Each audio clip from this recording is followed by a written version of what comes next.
Bonjour tout le monde, je suis très heureux de vous rencontrer encore une fois dans le cadre des activités scolaires données à distance. Je vous souhaite du fond du cœur une très bonne santé et je tiens tout d'abord à remercier infiniment et sans exception toutes les personnes qui m'encouragent à continuer ce travail par leurs conseils et leurs commentaires qui m'ont été très utiles. Et je vous assure que ce travail s'améliorera grâce à vous, Inch'Allah. Et merci encore une fois à vous tous.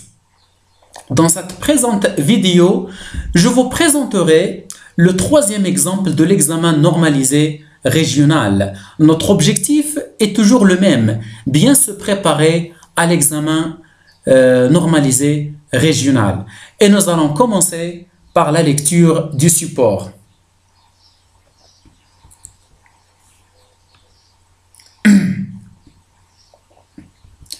C'était en effet ma deuxième année d'école et j'étais toujours dans le même cours.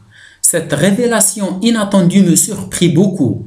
Apparemment, le maître avait parlé de moi à mon père. Moi, qui croyais passer inaperçu parmi la cinquantaine de camarades qui formaient la classe. Voilà qu'il se rendait compte de mon travail, qu'il me connaissait particulièrement, qu'il connaissait mon père. C'est donc qu'il connaissait tous ses élèves. Certainement, il aimait les bons et détestait les mauvais. Pourtant, il n'y avait aucun indice visible qui montrât qu'il nous différenciait. J'avais beau réfléchir, je ne trouvais pas. Tant pis, il fallait se rendre à l'évidence. Il avait dit à mon père que je suis un mauvais élève. Mon père pensait m'avoir fait de la peine par le temps sévère qu'il avait pris. Au fond, j'étais presque heureux de constater qu'il s'intéressait à ce que je faisais, qu'il était peiné de me voir parmi les traînards et qu'il partageait cette peine avec le maître. Cette petite réprimande me fit prendre mon rôle au sérieux. J'exagérais mon importance. En réalité, mon père était plus fâché de ma flânerie que de ma mauvaise place à l'école. Cette scène décida de mon avenir d'écolier. À partir de ce jour, je devins bon élève, presque sans effort. Mouloud Firaoun, le fils du pauvre, édition du Seuil, 1954. Passons maintenant à la première phase de l'examen. C'est la phase de la lecture. Première question, recopier et compléter le tableau ci-dessous. Alors, nous allons préciser le titre de l'œuvre, l'auteur, l'édition et le type du texte. Concernant le titre de l'œuvre, il s'agit bien sûr de Le fils du pauvre. L'auteur, c'est Mouloud Firaoun. L'édition, c'est Édition du Seuil. Le type du texte, il s'agit d'un texte narratif descriptif. Question 2. Répondez par vrai ou faux. Répondez par vrai ou faux. On a 3 propositions. Proposition A. Le narrateur était un élève studieux dans la classe. Cette proposition est fausse. La justification, le narrateur dit « C'était en effet ma deuxième année d'école et j'étais toujours dans le même cours. » Alors, j'étais toujours dans le même cours montre que le narrateur était paresseux. Deuxième proposition, le maître fait la différence entre ses élèves. C'est faux. La justification, le narrateur dit « Pourtant, il n'y avait aucun indice visible qui montra qu'il nous différenciait. J'avais beau réfléchir, je ne trouvais pas. » Phrase C.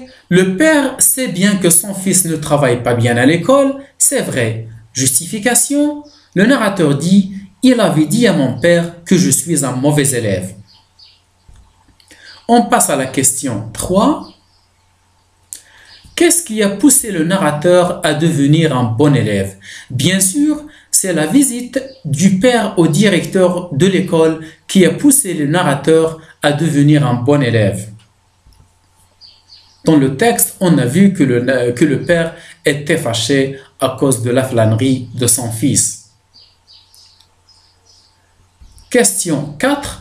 Comment les parents peuvent-ils contribuer aux bons résultats de leurs enfants à l'école? Dans cette question, toute réponse bien justifiée est correcte. Parmi les réponses qu'on peut donner, on peut dire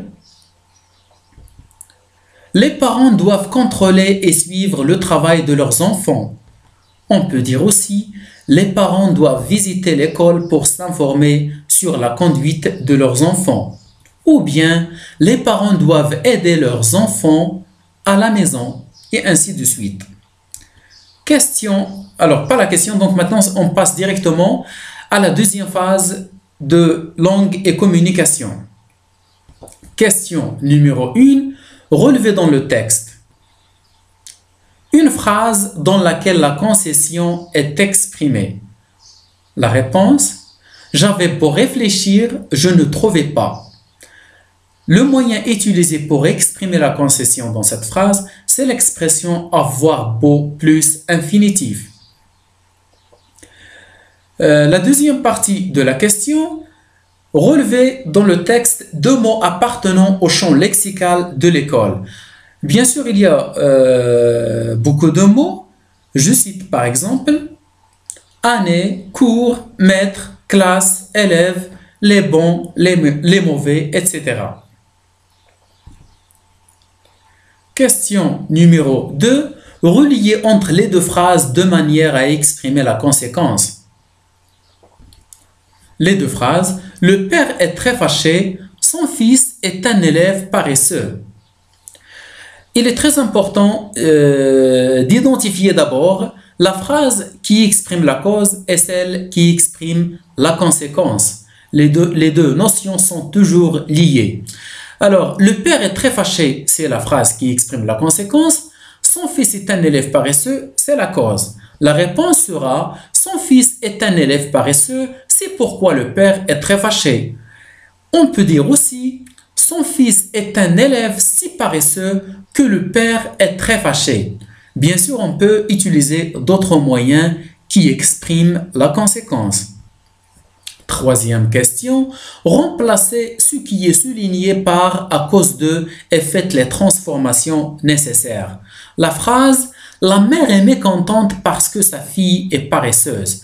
Nous allons remplacer la conjonction parce que qui exprime la cause bien sûr par la locution prépositive à cause de en effectuant les transformations nécessaires. La réponse sera « La mère est mécontente à cause de la paresse de sa fille ».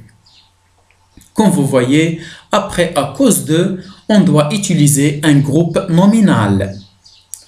Question 4. Conjugue les verbes entre parenthèses au mode et temps qui conviennent. Première phrase. Au cas où l'élève étudiait bien, son père en serait heureux. Dans la phrase, le rapport exprimé est le rapport de la condition.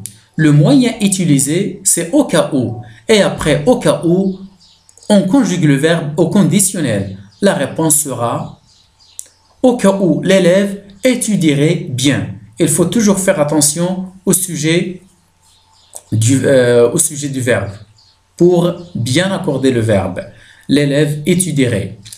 Deuxième phrase, si le maître ne parlait pas avec le père, le fils ne serait pas devenu un bon élève. Dans la phrase, on exprime la condition. Le moyen utilisé est la conjonction si. Bien sûr, nous allons préciser la structure utilisée dans la phrase pour pouvoir conjuguer le premier verbe au temps convenable. Alors là, on a si. Le deuxième verbe est conjugué au conditionnel passé. C'est le verbe devenir. On a le fils ne serait devenu. Serait devenu. Donc, nous allons appliquer la structure suivante. Si plus que parfait, plus conditionnel passé. La réponse sera si le maître n'avait pas parlé avec le père, le fils ne serait pas devenu un bon élève. Question suivante. recopiez et complétez le tableau suivant. L'énoncé: certes, votre garçon est très gentil avec ses collègues, mais il ne travaille pas bien comme eux. Alors, nous allons préciser qui parle à qui. Nous allons imaginer, alors, certes, votre garçon est très gentil avec ses collègues, mais il ne travaille pas bien comme eux. Alors là, on peut dire que le directeur d'une école parle à un parent. Ou bien on peut dire aussi que c'est un professeur qui parle avec un parent, une mère, un père. L'idée exprimée dans l'énoncé, il s'agit bien de la concession.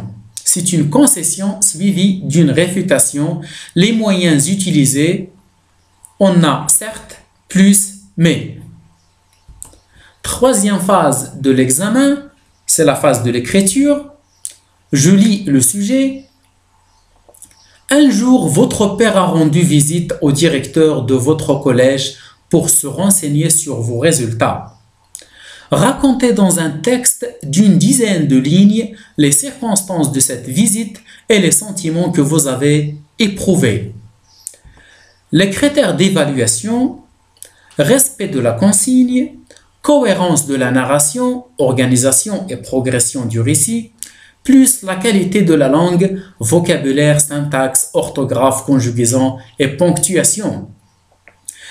Je vous propose de rédiger des essais et de les envoyer à vos professeurs pour les corriger. Alors, à vos plumes. Et merci pour votre attention et à la prochaine, Inch'Allah.